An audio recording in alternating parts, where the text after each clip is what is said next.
Assalamualaikum warahmatullahi wabarakatuh. Selamat pagi Bu Vita, selaku dosen pengampu mata kuliah pemasaran strategik. Dan selamat pagi kepada teman-teman semuanya. Perkenalkan, saya Amelia Nur Fadila dengan NIM 2020-80219 dari Trisakti School of Management. Di sini saya akan mempresentasikan mengenai strategi pemasaran yang dilakukan oleh PT Coca-Cola. Kita masuk ke next slide. Yang pertama itu ada sejarah perusahaan. Jadi awal mula dari Coca-Cola ini adalah sebuah minuman yang ditemukan atau diracik yang awalnya itu bukan untuk suatu minuman yang dikonsumsi oleh banyak orang. Jadi Coca-Cola ini diracik oleh seseorang apoteker yang bernama John Seed. Jadi tujuannya itu adalah untuk menemukan obat sirup segar yang mengobati segala penyakit. Namun sayangnya usaha yang John Seed lakukan itu tidak laku karena pada saat itu terdapat kontroversi dengan penggunaan yang namanya daun koka. Akhirnya John Seed ini menjual kepada Asa Greg Skandler yang merupakan teman apotekernya serta merangkap sebagai pengusaha juga. Nah, dari situlah Coca-Cola akhirnya dimodifikasi oleh Greg Skandler yang masih menggunakan daun koka. Akhirnya, Greg Skandler itu sebagai pemimpin Coca-Cola Company mengganti produknya menjadi minuman siap minum dan mencantumkan bahwa tidak ada penggunaan daun koka pada minumannya. Nah, melihat penjualan yang melejit di Amerika Serikat, akhirnya Coca-Cola Company itu bekerja sama dengan pabrik dan distributor botol. Coca-Cola Company ini mengizinkan pabrik botol tersebut untuk menjualkan dan juga membuat produk dengan nama Coca-Cola juga. Nah, dengan kerjasama antara kedua perusahaan tersebut, akhirnya Coca-Cola Company ini berani untuk membuka cabang hampir di setiap negara bagian di Amerika Serikat. Hingga pada saat ini, Coca-Cola Company itu terus bekerja sama dengan artis terkenal yang ada di dunia dan juga menjadi banyak sponsor pada event besar seperti Piala Dunia Sepak Bola, dan juga sampai saat ini Coca-Cola Company itu dan perusahaan di bawah naungan Coca-Cola berada di seluruh negara yang ada di dunia. Kita lanjut ke visi misi dari perusahaan Coca-Cola itu sendiri, yaitu visinya untuk menjadi perusahaan produsen minuman terbaik di Asia Tenggara, dan misinya adalah memberikan kesegaran kepada pelanggan dan konsumen kita dengan rasa bangga dan semangat sepanjang hari setiap harinya.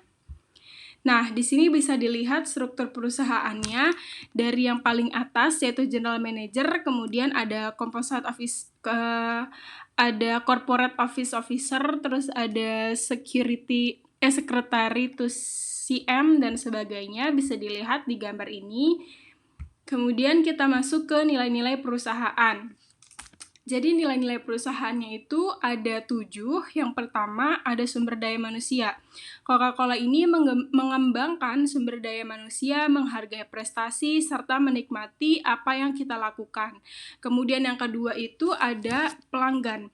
Jadi menarik pelanggan dan diri sendiri, menang untuk pelanggan dan juga diri sendiri. Kemudian semangat, yaitu semangat untuk bertindak, bertanggung jawab, dan juga sukses.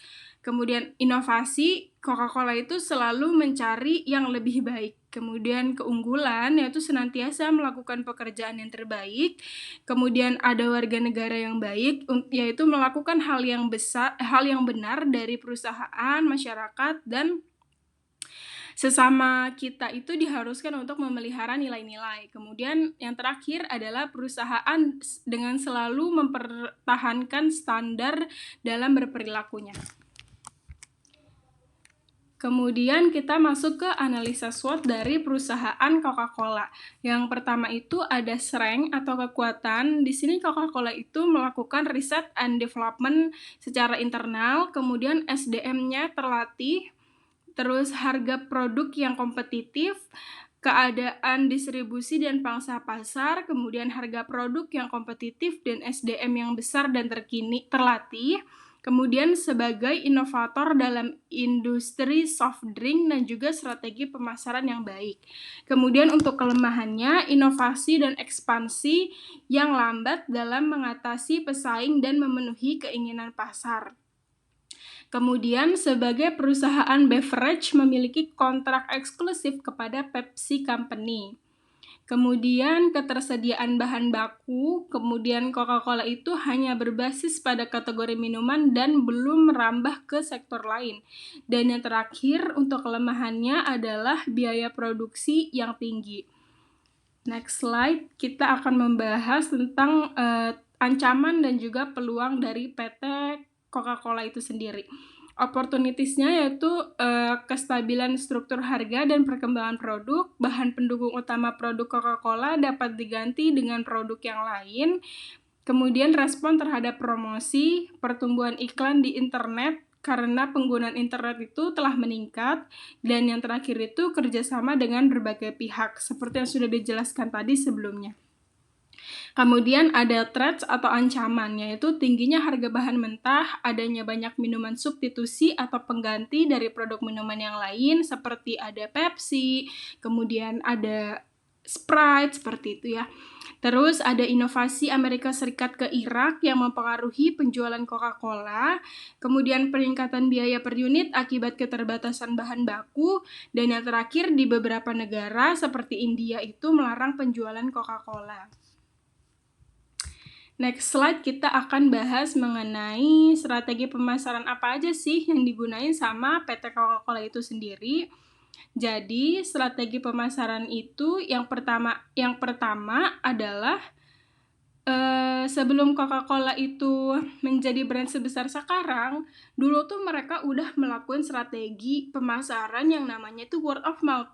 Jadi tahun 1888 Coca-Cola itu adalah minuman dengan harga 5 sen yang setiap harinya itu hanya terjual sebanyak 9 gelas. Nah, strategi marketing yang unik ternyata sudah dilakukan oleh brand yang satu ini bahkan ketika namanya masih belum dikenal dan baru-baru saja didirikan.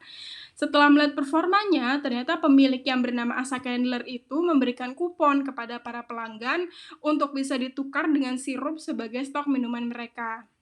Nah, akhirnya sekawanan pelanggan itu datang dan membuat minuman yang satu ini tuh jadi laris. Jadi yang pertama itu strategi pemasarannya namanya word of mouth. Kemudian yang kedua itu ada sesuai dengan namanya, Coca-Cola Happiness Machine. Jadi adalah sebuah mesin penjual otomatis yang tak hanya menawarkan minuman tetapi juga kebahagiaan. Semakin modern, brand Coca-Cola ini menawarkan kampanye yang makin kreatif dan beragam. Salah satunya itu adalah Coca-Cola Happiness Machine, di mana mesin otomatis ini ditaruh di beberapa tempat, seperti di kampus, di mana orang-orang itu melakukan transaksi secara biasa. Nah, uniknya, mesin tersebut itu bukan hanya mengeluarkan satu soda aja, tetapi terus muncul berkali-kali, malah seperti mesin yang rusak. Akan tetapi, ternyata hal tersebut diatur secara sengaja sehingga pembeli bisa berbagi minuman dengan yang lain sehingga mereka dapat membagi kebahagiaan juga. Selain itu, ada mesin yang dirancang untuk mengeluarkan Coke dengan cara memeluknya. Seperti itu. Jadi dia biasanya naruh mesin-mesin kebahagiaan di kampus atau di beberapa tempat ramai lainnya untuk menebar kebahagiaan. Kemudian strategi apa lagi? Yang ketiga itu adalah ingat gak kalian tuh sama botol Coca-Cola yang naruh berbagai nama di labelnya, kayak misalkan namanya tuh strategi Share a Coke. Jadi ini tuh ternyata udah berlangsung selama 6 tahun. Pada tahun 2015, kampanye Share a Coke ini mulai dijalankan di Indonesia. Alih-alih menempel label merah berisi merek, komposisi, dan konten biasanya. Coca-Cola ini menggantinya dengan menuliskan nama-nama yang populer di Indonesia, seperti itu. Nah, oleh sebab itu, jadi makin banyak yang mencari produk ini sampai menemukan namanya atau nama orang terdekat supaya bisa berbagi. Tak hanya berhenti sampai di situ saja, mereka yang sudah mendapatkan namanya di botol, akhirnya mereka mengunggahnya ke laman media sosial yang milik mereka, yang akhirnya itu bisa menaikkan brand awareness dari si Coca-Cola tersebut. Akhirnya kampanye ini tuh terbukti bisa menaikkan penjualan si Coca-Cola ini. Yang terakhir, yaitu Coca-Cola sering mejeng di acara olahraga, bahkan juga menggandeng bintang virtual FIFA untuk menjadi sponsor loh. Jadi, selama ini mungkin kita sering melihat tuh kemunculan Coca-Cola di acara-acara olahraga seperti Olimpiade dan sejenis sebagai sponsor. Nah, hal ini mereka lakukan karena selama ini Coca-Cola tuh identik dengan minuman yang tidak sehat, sehingga dengan menjadi sponsor, harapannya stigma tersebut tuh bisa dihilangkan. Supaya lebih terpercaya, mereka juga menggandeng para atlet untuk menjadi bintang iklannya. Bahkan bintang virtual Alex Hunter dalam FIFA 2018 itu juga mereka gandeng untuk iklannya si Coca-Cola itu sendiri, seperti itu. Kemudian kita masuk ke next slide, yaitu tentang marketing mix 7P.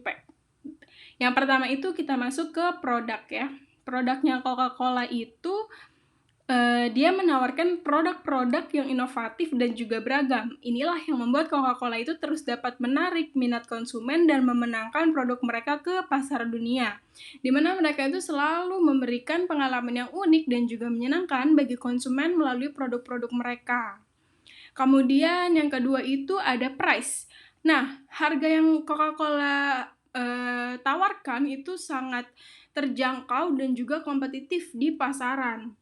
Harga minuman Coca-Cola ini dibanderol dengan harga yang terjangkau sehingga produk mereka dapat dijangkau oleh berbagai lapisan masyarakat. Selain itu, Coca-Cola juga menawarkan berbagai diskon dan promosi yang ada di toko-toko, minimarket, dan supermarket di seluruh dunia untuk memperluas pangsa pasarnya. Kemudian yang ketiga itu ada place atau tempat, di mana Coca-Cola ini menggunakan dua jenis distribusi, yaitu direct dan juga indirect. Di mana directnya itu merupakan metode distribusi langsung ke konsumen melalui toko retail atau langsung ke konsumen melalui machine vending itu.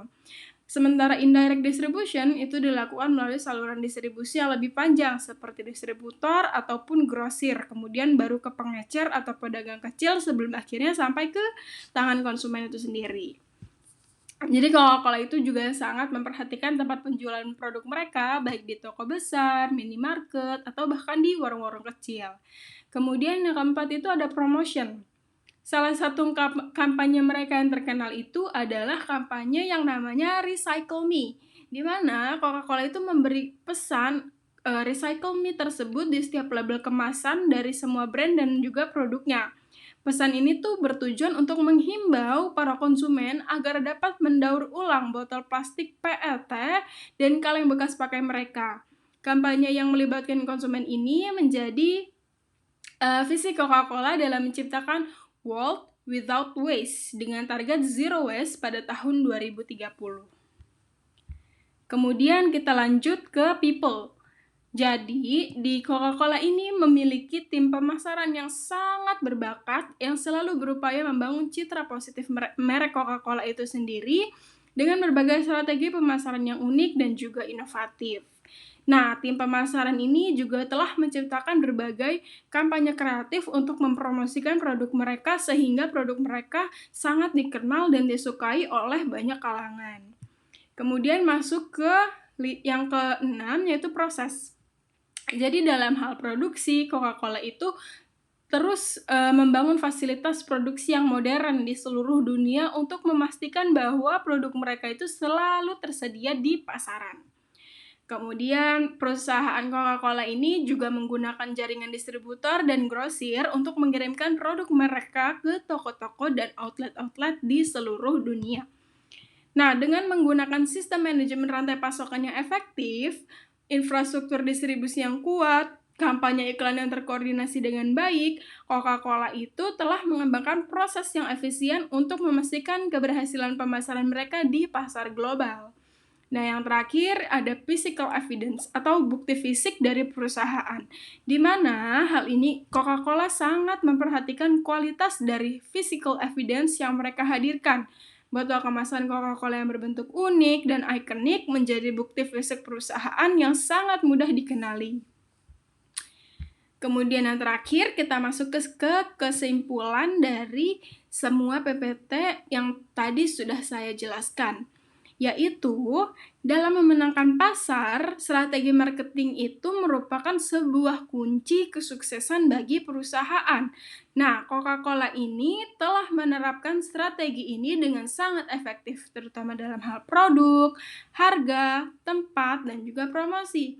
Selain itu, elemen people, proses, dan juga physical evidence yang baik merupakan elemen penting dalam strategi marketing mix yang dijalankan oleh Coca-Cola. untuk menciptakan identitas merek yang kuat dan membangun kesetiaan pelanggan yang kuat. Baik, sekian presentasi dari saya. Kurang lebihnya mohon maaf jika ada kekurangan dan juga kata-kata yang salah saya ucapkan. Sekian dan terima kasih. Selamat pagi.